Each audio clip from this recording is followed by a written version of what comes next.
All right, today we are taking on a little preview topic for advanced algebra. We are looking at an introduction to logarithms. So first up in example 1, I'm giving you some exponential equations, and I'm saying let's solve for x. So in the first one, I have 2 to the x power here is equal to 16.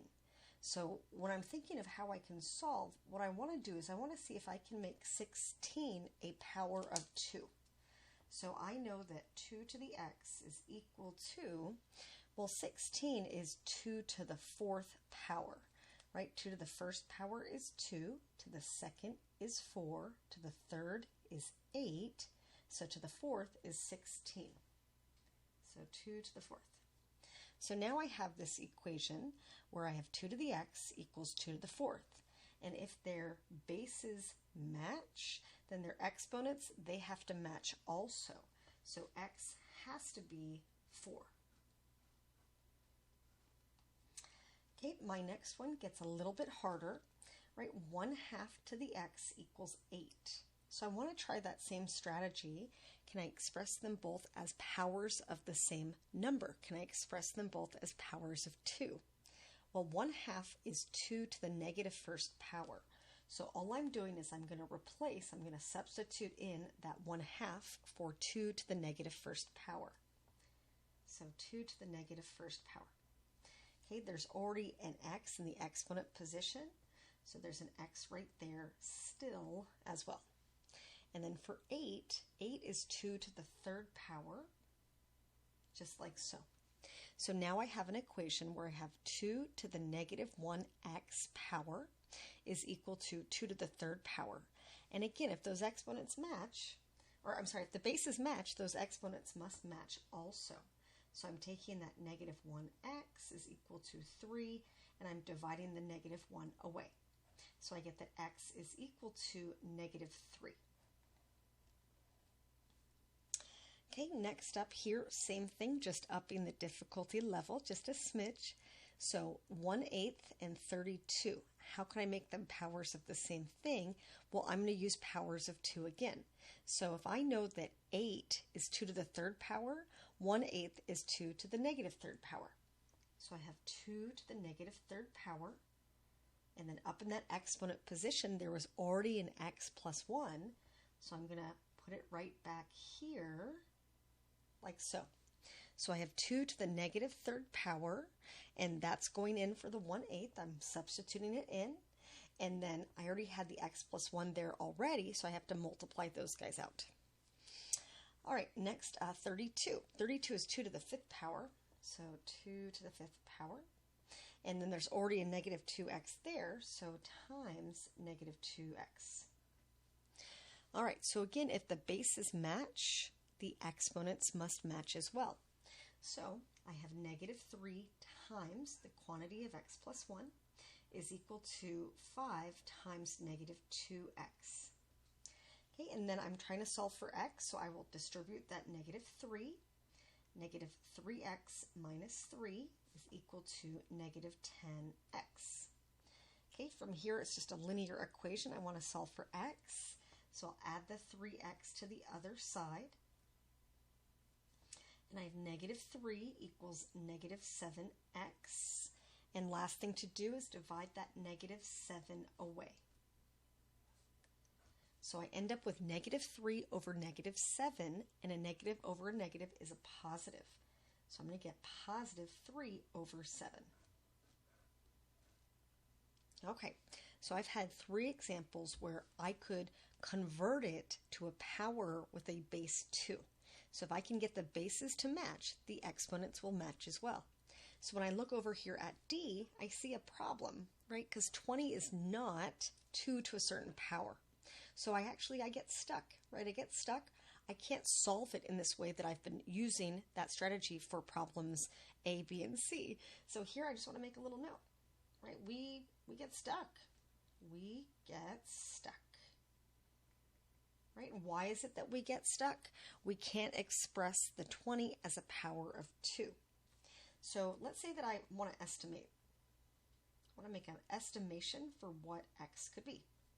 So if I estimate Well, I know that 2 to the 4th power is 16. So I'm getting pretty close to 20, but I'm not quite there. And I know that 2 to the 5th is 32. Okay, so I have a good idea that it has to be somewhere in between these two, right? Because I'm looking at 20 right here. It has to be something in between. So x really has to be something in between 4 and 5 and closer to 4 than 5 because 20 is closer to 16 than 32. So if I had to make an estimation, I'd say 4 and something low. Maybe 4.2, maybe 4.3. I'll say about 4.3 as my estimation. So again, I'm not saying this with any precision yet. That's something that you will learn when we get deeper into logarithms. All I'm doing is making an estimation based on the numbers that would have to cushion here, 4 and 5, in order to produce the 20 here. So x has to be somewhere in between 4 and 5. All right, next up here, we're going to practice going to the other format. So write the exponential equation in logarithmic form. Okay, so this is the first time we're seeing logarithmic form or log form. So here in my equation, I have 2 to the negative 5th power is equal to 1 over 32. So when I write this as a log, I write log, and then I'm thinking, what's my base? Well, this is 2 to the negative 5th power. 2 is my base. So I have a log base 2 right there. So a little tiny subnumber of 2. Log base 2 of 1 over 32. That's what we call the argument if we're being technical. So log base 2, so the number underneath the exponent is the base, okay, of 1 over 32, that's our argument, is equal to the exponent negative 5. And if I want to picture that, just does that make sense? Let me put it back into exponential form. I'm picturing this little circle. Here's my base. 2 to the negative 5th power would get me back to 1 over 32. Makes sense. So I'm going to box it. Okay, and if I look at the other one, I have 1 equals 4 to the 0 power. So I'm saying log base, so the number underneath the exponent is my base, so log base 4, of 1 is my argument, is equal to the exponent of 0. So again, I'm just going to picture this in reverse. 4 to the 0 equals 1, right? And that's what that statement says, so I've done my job. Okay, can we do it in reverse? Can we write the logarithmic equation in exponential form? So I'm looking at that little subnumber. So 3 to the 4th power equals 81. I'm picturing that circle now. So 3 to the 4th power equals 81. Yes, absolutely true. Right? That's just an equivalent structure. Okay, over here, I'm doing the same thing like that. So 16 is my base. So 16 to the 1/2 power will get me back to 4. Okay, and that's good to note. 1/2 power is the same as saying square root. Square root of 16 will get me back to 4. So I'm just picturing that kind of circular motion, just dragging it around like that. Okay, let me go up to the next one. All right, next we're going to graph. So we're saying graph y equals 2 to the x and its inverse. So if I'm graphing 2 to the x, let me write that off here to the side, y equals 2 to the x. I can picture a table with inputs and outputs. So I'm going to try just putting in 5 inputs. I'm going to go from -2, -1, 0, 1, all the way to 2. So 2 to the -2nd power is like saying 1 over 2 to the 2nd power. So I get 1/4.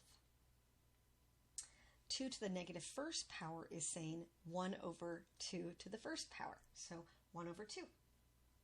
2 to the 0 is 1. 2 to the 1st power is 2. 2 to the 2nd power is 4. So you can see how over here those y values are doubling from stage to stage, and that's because our base value is 2. So if I plot points, I have -2 1/4 right here. -1, 1/2 right here, 0, 1, 1, 2, and 2, 4. Okay, so those are my points that I'm choosing to plot, those 5. And when I connect them, right, here's my exponential graph. And one thing that we really like to see for our exponential functions is we like to see the asymptote drawn in as well. So for the parent function, we have a horizontal asymptote. So horizontal asymptote. And it's a horizontal line at y equals 0. So your horizontal asymptote is this boundary line that you approach, but you do not cross it. So if, for example, I plugged in x equals -10, so something way over here. So if I plug in -10 for the x, that reads as 1 over 2 to the 10th power, right? Which would be 1 divided by 2 to the 10th power. So it's going to give me something really small, but it's going to keep positive, and it will be just a smidge more than 0. So we have this asymptote because we will never have it equal to 0 exactly. It will never be something negative. So it's a boundary line that we approach, but we do not cross. Okay, and then I said, well, how about the inverse? Can you do the inverse as well? So the inverse, all we do is we swap x and y. Let me write that. Swap x and y. So this point right here would be 1/4 -2. So right about here. Here, -1, -1 1/2 becomes 1/2 -1. Okay, this point, the 0, 1, right, I'm just flipping it, 1, 0. This will be 2, 1, and 4, 2, right there. So here I'm drawing in the inverse. We know that an inverse reflects across the line y equals x. So let me just draw in the reflection line roughly about right here. Y equals x. So for inverses, graphically, we can swap the x and y values, regraph it, and we should see that it's a reflection across y equals x. So the reason I had you do that is just to show you that this exponential function, its inverse is actually a logarithmic function, which we're going to graph right here as well. So we're going to see this same graph emerge over here. By putting it on the same graph, I'm just trying to reinforce the fact that they are inverses. Okay, so graph y equals log base 2 of x. So here, let me write that out. Y equals log base 2 of x. So what would that look like in exponential form? So if I put that in exponential form, that would be 2 to the y power is equal to x. 2 to the y power is equal to x. Okay, so then I can make a table of x and y values. But what I would do here is I'm picturing the y as my input, and I'm going to graph my log with 3 points. So I'm going to use -1, 0, and 1 as my inputs.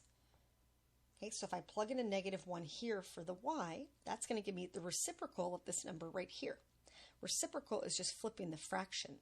So 2 to the -1st power is 1 over 2. Okay, 2 to the 0 power is 1.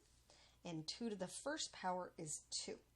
So if you use this 3-point system, what's really helpful is by using your inputs of -1, 0, and 1, is whatever that base value is, it will be its reciprocal, 1, and then the value itself.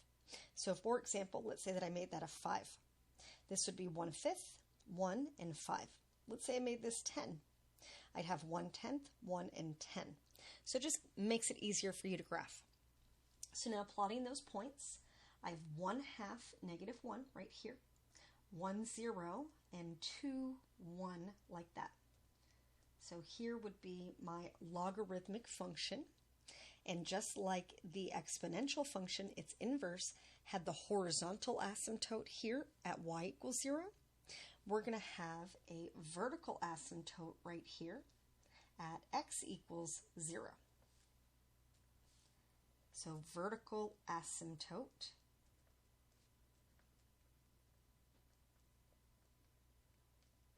at x equals 0. So again, the point that I'm trying to drive home here is that an exponential function and a logarithmic function, they are inverses. All right, next up, slide that up. Now we are evaluating. So right here, I'm given a statement that reads as log base 6 of 6. So what I'm thinking in my head is 6 to what power gets me back to 6? That's what it's asking. So 6 to what power? 6 to what power would get me back to 6? And we should know that, well, it's to the first power, right? So that would be just 1. So when I read this, sometimes it helps me just to kind of visualize it or think about it this way. Right? I'm not really solving for x. I'm just picturing in my head 6 to what power, 6 to that unknown x power would get me back to 6. Well, it would have to be the first power. Okay, over here, 6 to what power would get you 1? 6 to what power would get you 1? Well, it has to be the 0 power. Okay, for C, 6 to what power would get you 1 over 36? 6 to what power would get you 1 over 36? Well, I know that 36 is 6 squared, so it must be negative 2. 6 to the negative second power would get us 1 over 36. Okay, and then one last variation. 36 to what power would get you 6? That's what log base 36 of 6 really reads as, is 36 to what power would get you 6? Well, I know that the square root of 36 would get me 6, and I know that the square root of 36 would be the same as saying a 36 to the 1/2 power, right? That's the same thing as saying the square root of 36, right? That would get me back to 6. So it must be 1/2. Okay, one last skill. So lastly, we have some basic equations where we're solving for x. So in the first one here, I have log base 49 of x equals 1/2. So if I'm picturing that little circular motion, I'm picturing 49 to the 1/2 power gets me x. Well, 49 to the 1/2 power, that's the same thing as saying the square root of 49 gets me x. So clearly, x must be 7. Okay, for b here, we're saying log base 64 of 16 equals x. So I'm picturing 64 to the x power equals 16. Okay, and now I'm kind of stuck. I can't make this one a power of 16 or 64 easily.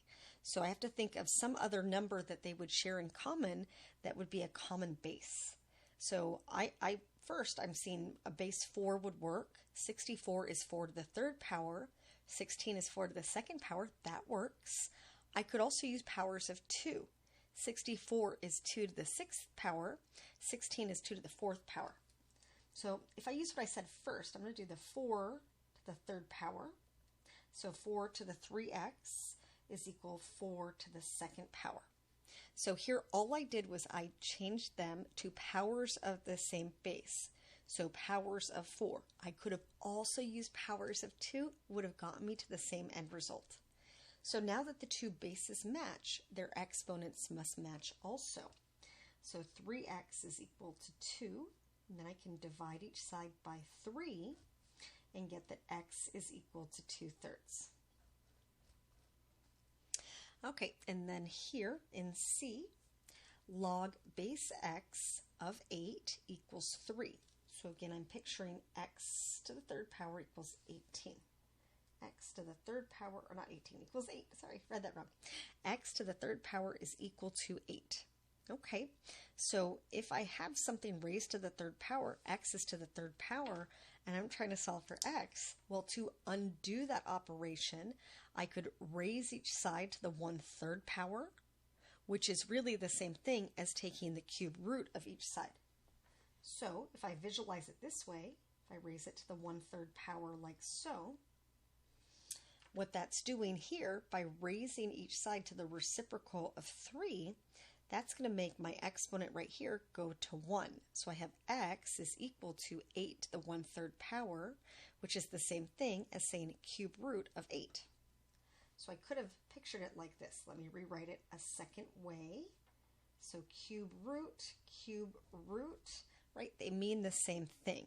So 8 to the 1/3 power is the same as cube root of 8. And if I have a cube root, my index is 3, I'm looking for 3 of the same thing. So 8 is 2 times 4. 4 becomes 2 times 2. Here's my group of 3 of the same. X must be 2. Okay, and then one last problem. Here I have log base 25 of 1 over 125 is equal to x. So here if I switch my format, I'm picturing 25 to the x power equals 1 over 125. Okay, so here I see, I'm kind of stuck again. I can't make them both powers of 25 or of 125, not easily. So can I look for something else that they could be powers of? Well, they can both be powers of 5. So 25 is 5 squared, so I have 5 to the 2x on the left, and 125 is 5 to the negative 3rd power. So all I've done is I've converted each side into 5 to a certain power. And once my bases match, my exponents must match also. So 2x is equal to negative 3, and then I'm just dividing each side by 2. And x equals negative 3 over 2. Okay, so today was just a light intro to logarithmic structure. So looking at exponential equations, looking at logarithmic equations, how we can convert them from one format to the other. We should note that exponential functions and logarithmic functions are inverse functions. So we know that the x and y values switch. And when we graph them together on the same coordinate plane, they reflect across the line y equals x. All right, you will learn this topic much more in depth in advanced algebra, also in intermediate algebra. All right, have a good rest of your day.